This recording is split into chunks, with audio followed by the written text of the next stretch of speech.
સ્વામિનારાયણ મંદિર વડતાલ ધામ દ્વારા વર્ષો જૂની પરંપરા 150 થી 200 વર્ષ જૂની પરંપરા આ લીંબુ મરચાની અથાણાની પરંપરા છે.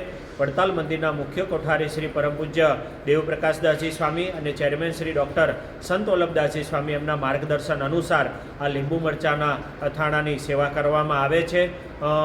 લીંબુ નાખવાનું શ્રાવણ મહિનામાં ઓગસ્ટ મહિનામાં શરૂઆત થાય છે અને જે અત્યારે જાન્યુઆરી ડિસેમ્બર મહિનો આવે ત્યાં સુધીમાં એ લીંબુ સરસ મજાના તૈયાર થઈ જાય ત્યારબાદ એમાં મરચાં ઉમેરવામાં આવે છે અને મરચાં આથવામાં આવે છે. આ વર્ષે જોઈએ તો 1,05,000 કરતાં વધારે કિલોનું આ લીંબુ મરચાંનું અથાણું તૈયાર કરવામાં આવ્યું છે.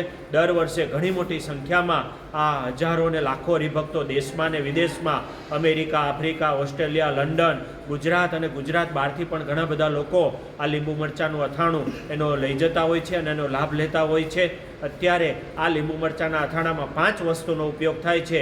એમાં એક લીંબુ, ત્યારબાદ મરચું, હળદર, મીઠું અને લીંબુનું પાણી આનું મિશ્રણ કરી અને દેશી પદ્ધતિ અનુસાર આ સરસ મજાનું અથાણું તૈયાર કરવામાં આવે છે. ત્યારબાદ એ ભગવાનને ધરાવવામાં આવે છે અને ત્યારબાદ સંતો અને હરિભક્તોના ઉપયોગમાં આ લીંબુ મરચાંના અથાણાનો ઉપયોગ થઈ રહ્યો છે.